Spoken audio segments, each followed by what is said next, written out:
Hi. All right. Thanks for making it to this talk. It's quite late already in the last day of the conference, so appreciate for everyone who came.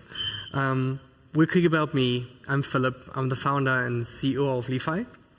I do have a technical background, even though I haven't written a line of code in quite a while now. But I've seen the web grown from the get-go, kind of. I remember 2002 when I was optimizing websites for Netscape, and we're writing browser switches. And I can tell you, 20 years later, I'm excited as I was back then that a lot will change. Real quick about the company.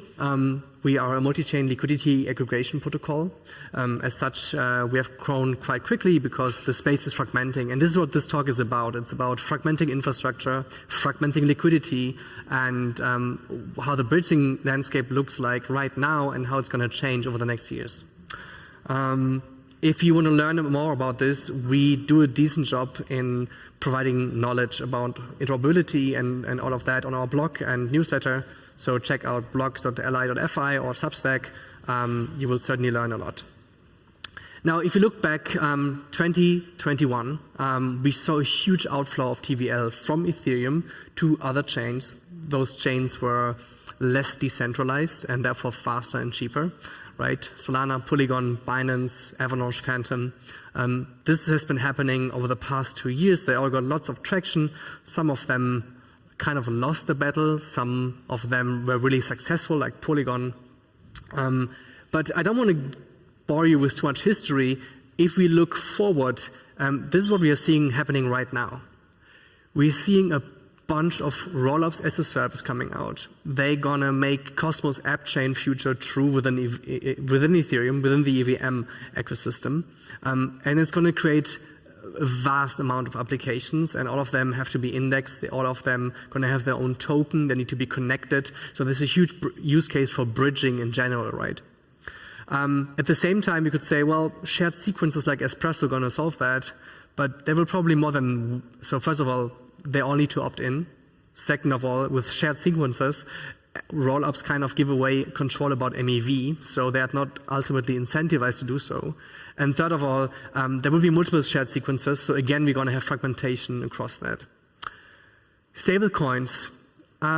We are all used to USDC, USDT, DAI, but you know, by now, everyone that sits on a huge treasury is incentivized to release their own stablecoin. To give you an example with Aave, with their GHO token, right?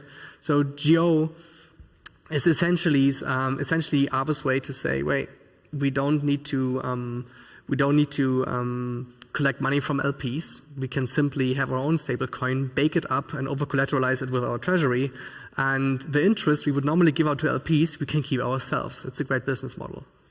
And so is JP Morgan announcing their own stablecoin, so is PayPal, and all of them are going to create not only their own stablecoin, they're going to create their own bridges for the sake of control. And as companies like AXA, Layer 0, Wormhole, with their multi-chain token standards are not established yet, we're going to see a vast amount of new stablecoins being established in certain environments, certain ecosystems, and real-world asset niches, I would say. And yeah. As I just told you about, we're going to see more and more multi-chain token standards coming up, and this creates another fragmentation layer. So those tokens will be mintable on-chain, and they have like a decentralized accounting via the bridges that make that happening. But it is difficult then to actually trade them with other pairs, so that the fragmentation is going to become really messy for the next 2, 3, if not even years to come. It's incredible, and I think account abstraction and all of that, and chain abstraction, how we want to call it, those are nice approaches. But also for them to grow up, we need a certain middleware. That's actually what Li-Fi is working on mainly. Let's go back to bridges, because for the most of you that are, so who's technical here? All right, okay, it's 50-50 actually, that's nice. So for those who are developing applications and for the users essentially, if you're not into that particular space, you're just going to deal with normal bridges, liquidity networks that connect Stargate, hop across, and Squid, and so on. So touching arbitrary data messaging bridges like Layer 0 and Axelar is something if you build native multi-chain applications. But apart from that, yeah, we can ignore these topics for now and just talk a little bit about bridges. So if we have two decentralized networks, two blockchains, they can't talk to each other. So they need a man in the middle, someone that connects or relays information from one chain to the other. And there are multiple ways to do that.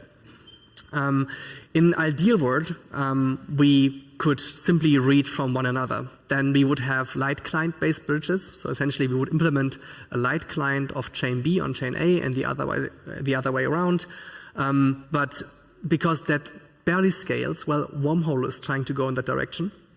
It barely scales though, especially in a future where we have thousands of chains. So we need a system in the middle for which it is very easy to watch smart contracts on multiple chains. But at that point, we're introducing trust boundaries. And now we're introducing that topic of trustlessness and trust minimization. In general, we have these three types of bridges. So natively verified bridges are the ones I just described. We have light clients on different chains. That barely scales. Then we have externally verified, often MPC-based. Multi-chain was one of those bridges. Here, there are different mechanisms to make it more safe, but often we have like a multi-sig system or whatsoever in place, and it's not considered to be very secure, especially if there are 20, 30, 50 million stored, and there's a huge incentive to hack the system. And then we have locally verified. We try to somehow get some atomicity between those two actors. But it's difficult, it's very limiting, so we are losing out on lots of options. And most bridges have, like Connex and Hop, have actually moved away from this. What we are talking about in general here is the interoperability trilemma. So the idea is that all these bridging systems have to pick 2 out of 3 trade-offs they can focus on. So the first question is trustlessness, where we are simply asking who is verifying the system and what would it cost to corrupt it, right? Here, in the best case, we have a system in the middle that is as decentralized as the systems it connects. That would be the perfect scenario, but if we have a decentralized system, then again, we are talking about settlement times and whatsoever, so bridging takes a while, we are trading off performance and lots of other things. Then we have generalizability, where we're asking, well, what can I do with it? So Axelar, Layer 0, Wormhole, and Hyperlane, they are maxing out on that, right? You can build anything on top of it. That's the idea. So they are very generalizable. But often that comes with other trade-offs. It's slower, it's more expensive. If you want to validate arbitrary amount of, arbitrary messages, arbitrary data, then you have to keep things very loose. You need lots of additional checks, so gas costs are rising. And then we have that topic of extensibility.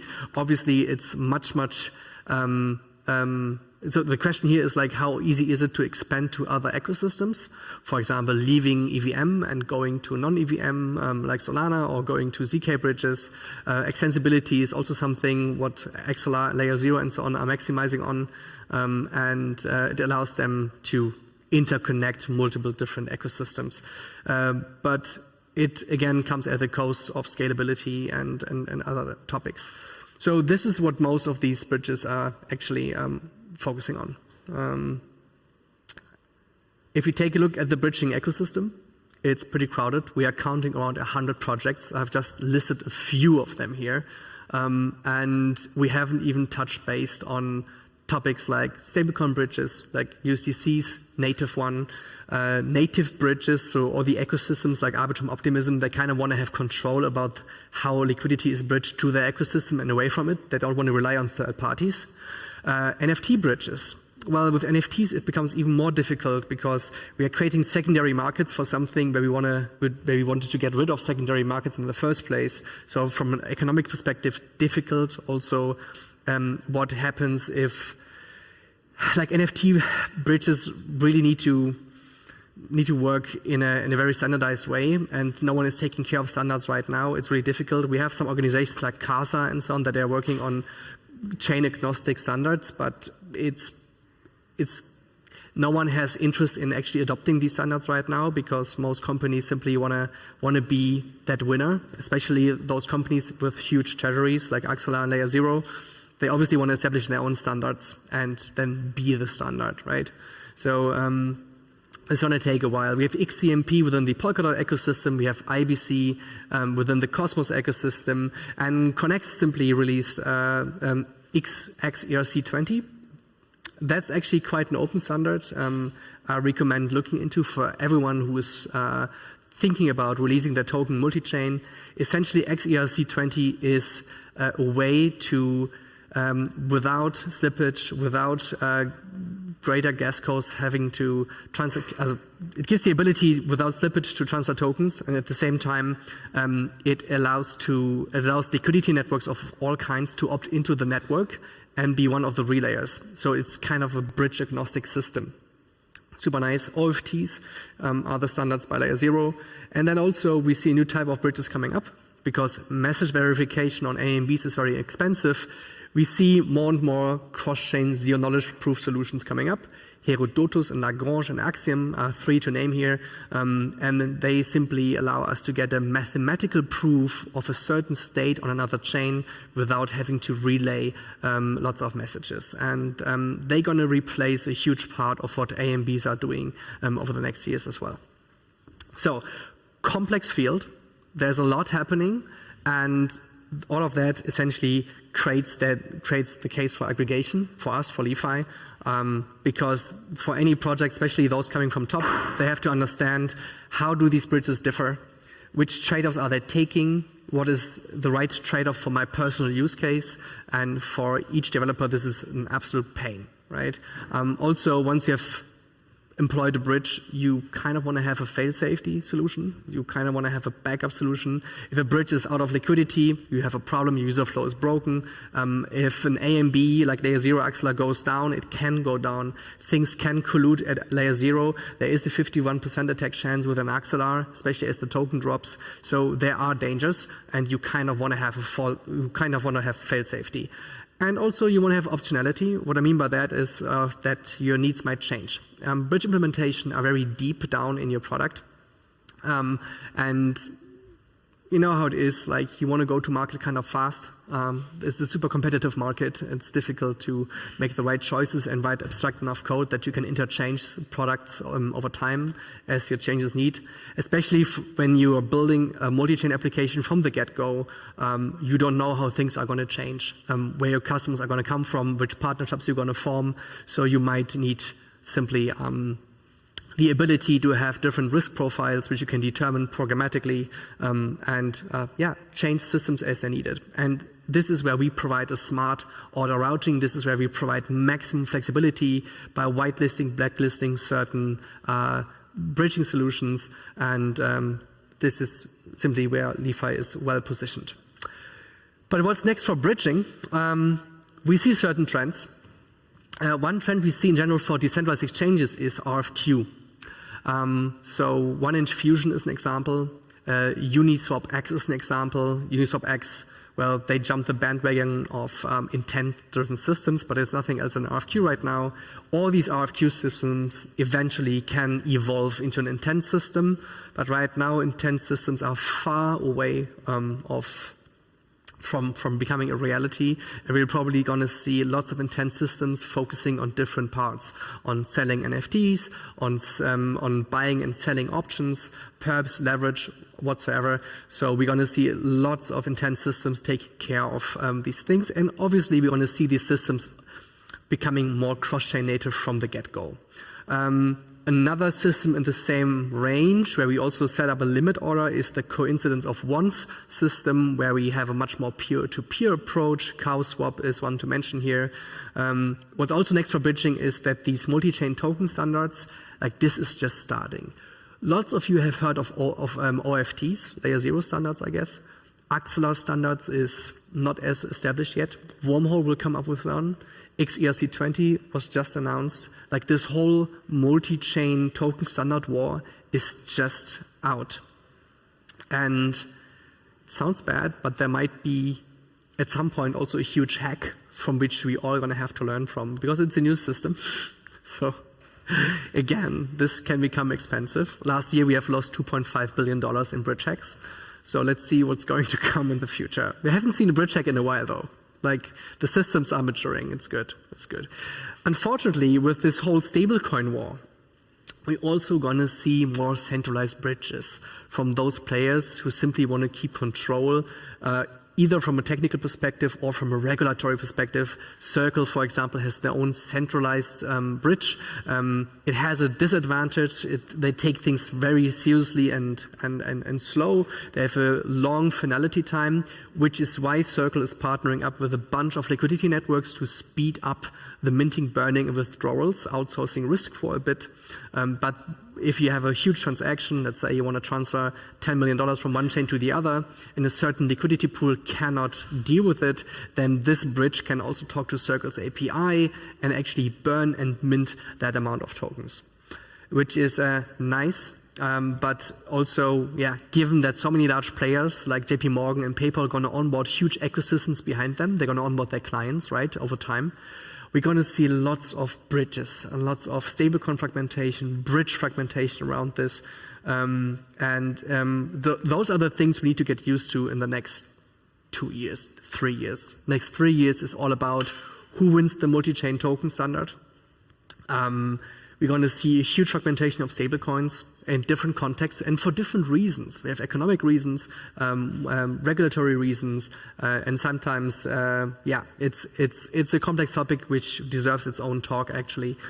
RFQ systems, coincidence of ones, and people that call themselves intent systems, this will come a lot. I specifically didn't write intents down, but that's there. What does it mean for us? Well, LeFi is always catching up on all these things. We do a lot of research around this, but for now, it's hard enough to go outside EVM and support non-EVM systems like Solana and Cosmos.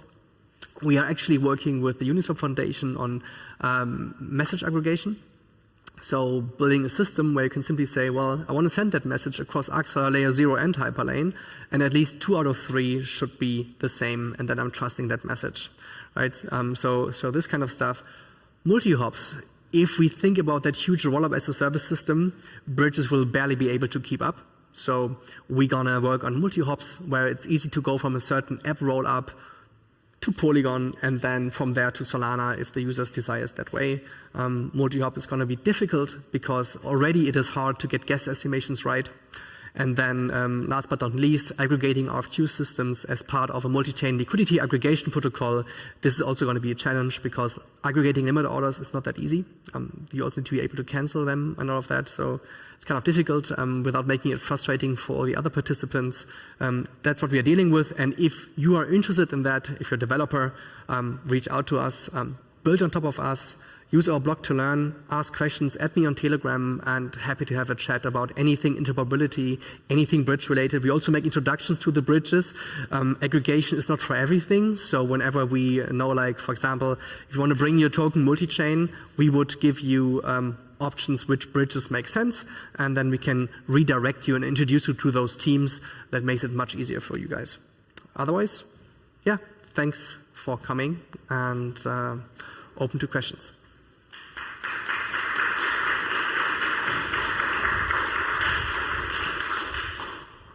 Yeah, thank you, Philipp. Very insightful. Are there any questions? I see one on the top left here.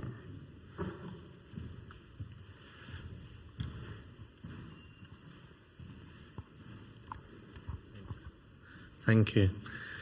So what's your general view of intents? Just a holistic perspective of the current industry? I think, so the idea of intents is nothing new, right? And it's a novel idea. It's good. It's going to happen at some point. But the question is here also is here, what's the timing? We recently at LeFi were looking closer into this. We're talking to VCs. And most of these VCs that do have researchers around this and talking to all these teams, they are not very much convinced that this is the right timing to build, right? First and foremost, you're going to build an RFQ system. You set up a limit order and someone can fulfill it. So that already fulfills that purpose of, well, the user shouldn't care how an order is fulfilled. Then also, we're probably going to see solvers stepping up. So like really established solvers, that are really good. They have like teams from 15 to 30 people or Rust developers, and what they already do right now is trying to have the optimal execution by taking liquidity from centralized exchanges, decentralized exchanges, and market makers. And those are going to be able to step up and fight in these intent systems or RFQ systems for the right thing. But then the question is, okay, what's next? With NFTs and all of that, it's just, I think it's far out. That's probably the one thing. I think it's very far out. It also requires aggregation, right? So if you want to offer that for leverage and perps, you need to aggregate these different services, need to partner up with them, and then you quickly run into boundaries. Let's talk perps. If we are talking about perps, you need high frequency trading abilities. You need very low latency. You need to update prices like twice a second. It's highly volatile. So the question is, which intent system can actually address this market niche? Difficult, right? And then with NFTs, it's different issues and so on. So just based on the conversation we had, it's just like, it seems like far out, and I think the space has to solve different problems first. I think we're first going to see things like shared sequences being very established. I think first we're going to see RFQs and coincident of one systems be far more established. I think first we're going to see order book style solutions far more established before we see intent systems really taking off. So I think the timing is a little off. Maybe it's a much better way to think about this in 2 years. It's like account abstraction was already available 2015, right? And now we see it coming. And even if you take a look at AA SDKs today, most of them still suck. Still, like there is still so much to do, still too much to abstract away, because it's probably just too complex to build it right now. That would be my guess. Does that answer your question?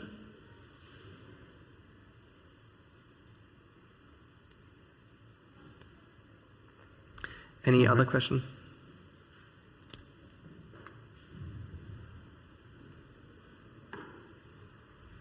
Okay. All right. I don't think so then. Thank you very much, Philipp. Thank you.